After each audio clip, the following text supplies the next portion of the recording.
해석학 수업을 위한 5번째 시간입니다. 지난 4번째 시간에서 해석학의 철학적 방법 가운데 가장 중요한 게 질문과 대답의 변정법이라고 말씀을 드렸습니다. 질문이 해석의 이론에서 가장 중요한 수단이 될 수 있다라고 말씀을 드렸는데, 그런데 그 질문이라고 하는 성격을 우리가 지금 규정을 하고 있습니다. 지난 첫 번째 것은 질문은 일정한 방향으로 질문을 하게 되면 대답도 동일하고, 기존의 질문을 가지고 대답을 하면 그대로 이야기를 해줄 수 있다. 질문의 형식이 바뀌어야 한다라고 말씀을 드렸습니다.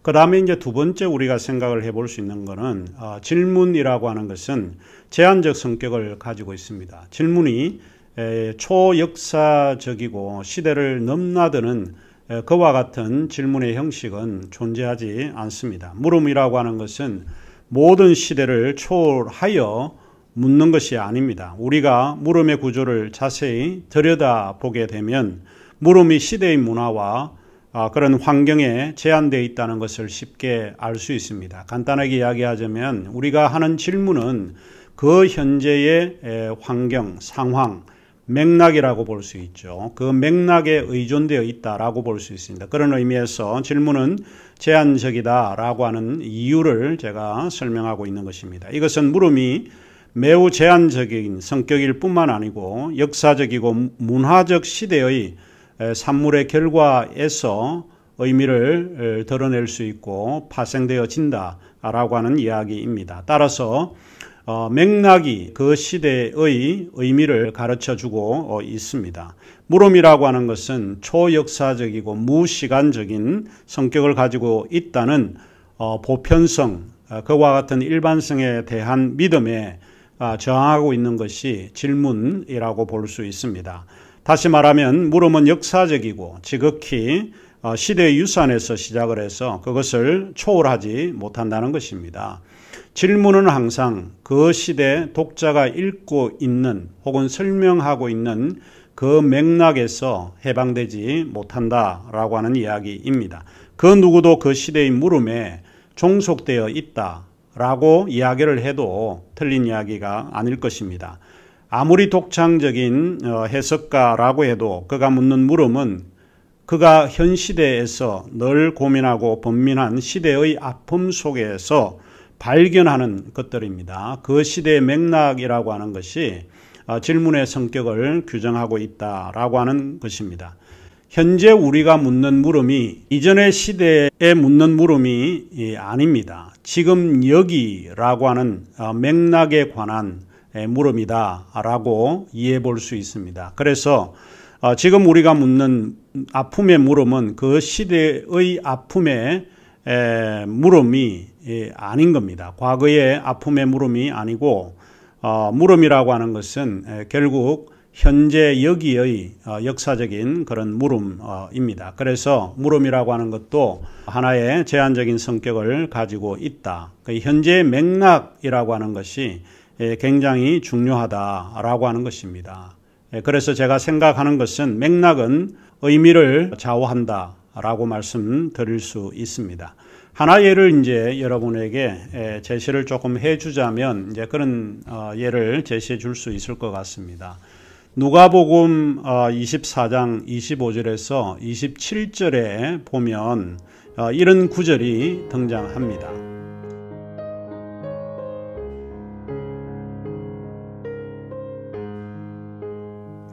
이르시되 미련하고 선지자들이 말한 모든 것을 마음에 더디 믿는 자들이여, 그리스도가 이런 고난을 받고 자기 영광에 들어가야 할 것이 아니냐 하시고, 이에 모세와 모든 선지자의 글로 시작하여 모든 성경에 선바 자기에 관한 것을 자세히 설명하시니라.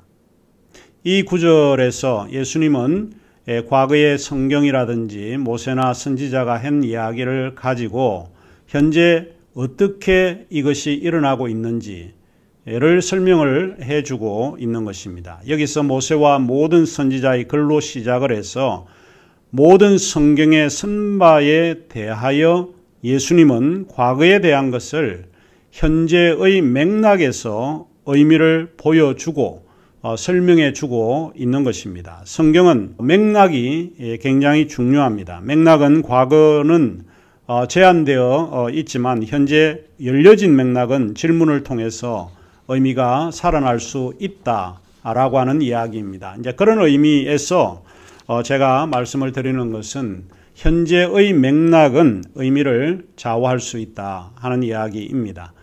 세 번째로 이제 질문에 관한 분석에서 물음은 대답의 방법에 의해서 진행이 되고 있다라고 하는 이야기입니다. 대화라고 하는 것이 굉장히 중요합니다.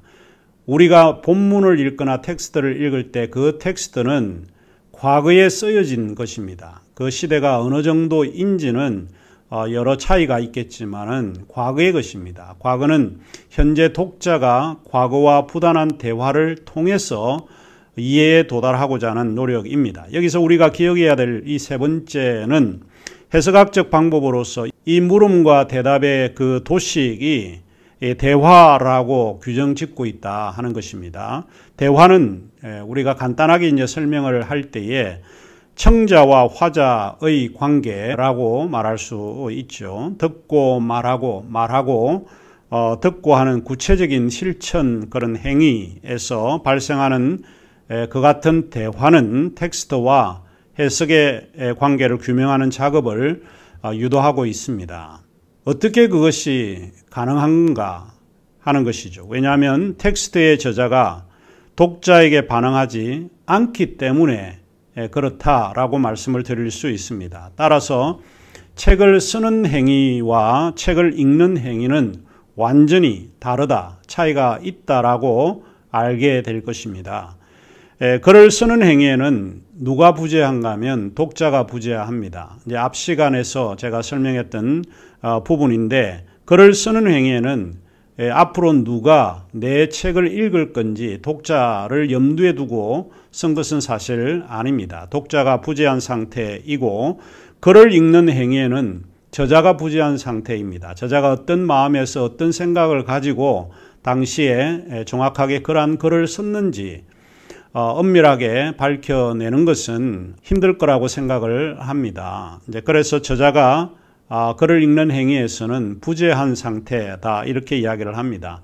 이 이야기를 한 사람은 폴 리케러, 우리가 나중에 해석학 공부를 할 때 다루게 되는 폴 리케러가 이제 적절하게 그 말을 지적을 했습니다. 그래서 텍스트는 독자와 저자를 이중적으로 소멸시킨다. 그러니까 텍스트는 독자를 배제시키는 것이고 독자는 텍스트의 저자를 또한 배제시킨다. 그래서 이중적으로 소멸시킨다라고 말씀을 하고 있는 것입니다. 우리가 책을 읽는다라고 하는 것은 이미 그 저자를 죽은 사람으로 간주한 상태입니다. 저자의 의도를 안다고 하는 것은 지식 정보에서 상당히 제한적이다 라고 말할 수 있겠고요. 이는 저자에 관한 지식은 시대를 역행하여 소급할 수 없기 때문에 그렇습니다. 따라서 우리는 저자와 같은 과거에 대한 일에 관해서는 물음을 통해 과거를 재구성하지 않으면 안 됩니다. 이 과거를 재구성하는 그 방식이 가장 중요한 게 질문하는 것이다 하는 것입니다. 이런 점에서 이해의 과정에서 해석의 방법으로서 물음과 대답의 부단한 대화는 과거와 현재를 연결하는 일종의 매개가 될 수 있습니다. 요약을 하자면 이 세계는 단순히 나타난 것이 아니고 물음을 통해서 현재화되는 세계입니다. 우리가 읽고 있는 본문, 우리에게 주어져 있는 그 텍스트 본문, 이른바 성경이라고 하는 것도 결국 우리가 가지고 있는 질문을 통해서 그 과거의 성경이 우리에게 현실화되고 의미화되어질 수 있다라고 결론적으로 말씀을 드릴 수 있겠습니다.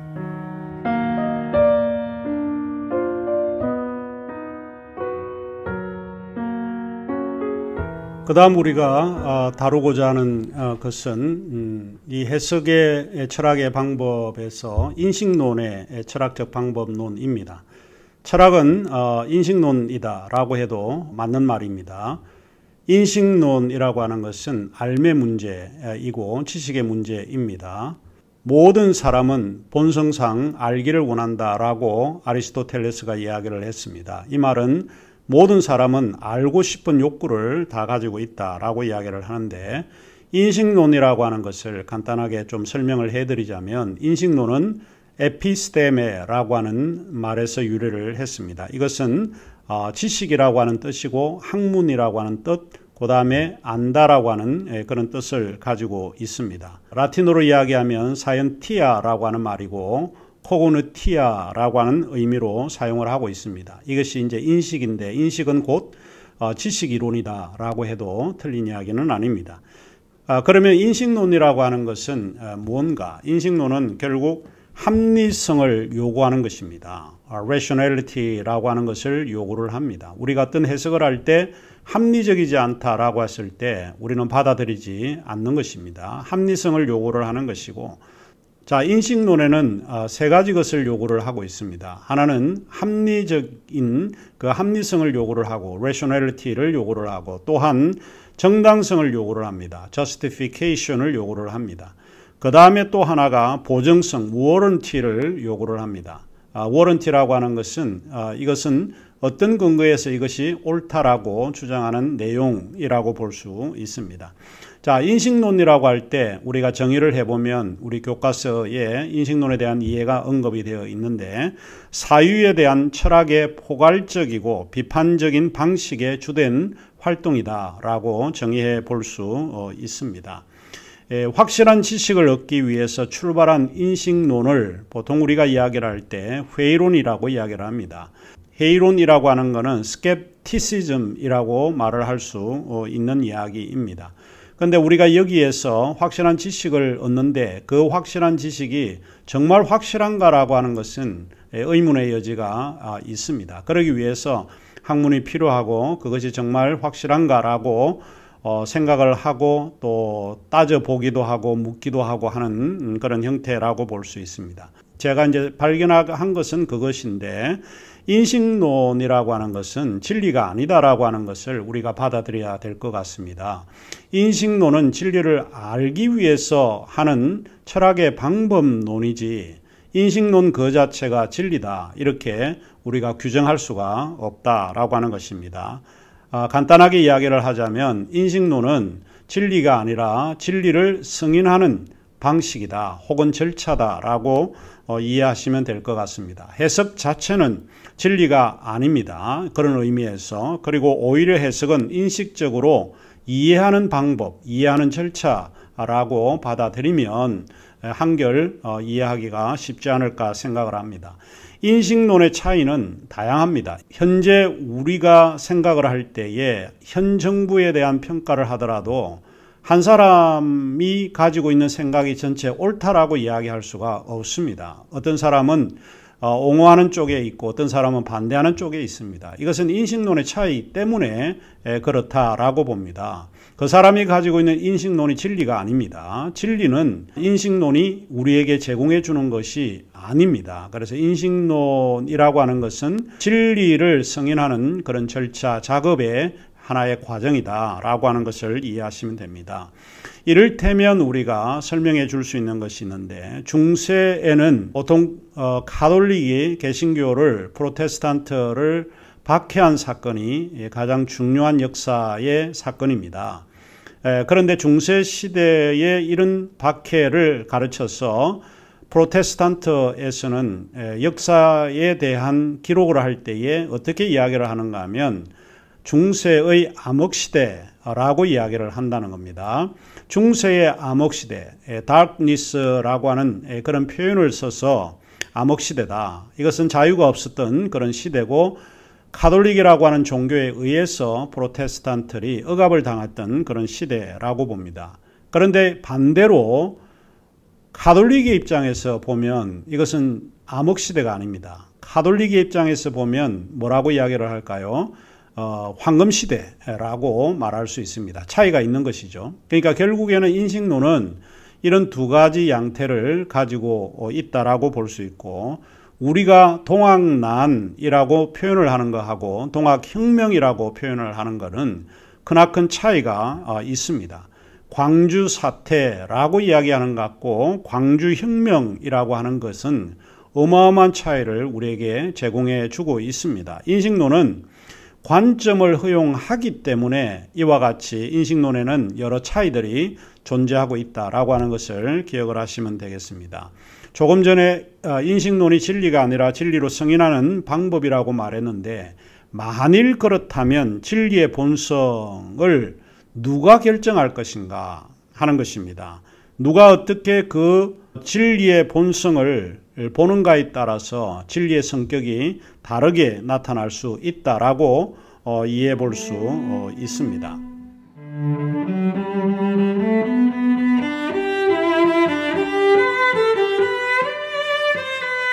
임마누엘 칸트는 철학의 흐름에서 세 가지 것을 가장 중요한 물음이다라고 질문을 던졌습니다. 나는 무엇을 알 수 있는가 하는 것이죠. 나는 무엇을 알 수 있는가라고 하는 것은 인식론의 물음입니다. 해석해서 이 인식론의 물음은 굉장히 중요합니다. 또 그는 무엇을 할 것인가? 이거는 도덕적인 물음인데 이 해석과도 연관이 되어 있습니다. 해석자 자신이 가지고 있는 도덕적인 어떤 규범이 이해의 결과에 영향을 미치기 때문에 그렇습니다. 나는 무엇을 바라고 있는가? 시간적인 그런 견해를 설명을 했는데 이것이 종말론적인 그런 질문을 들었습니다. 나는 무엇을 희망하고 무엇을 바라고 있는가? 임마누엘 칸트는 이 세 가지 질문이 철학의 전체를 요약을 할 수 있다. 이렇게 이야기를 했습니다.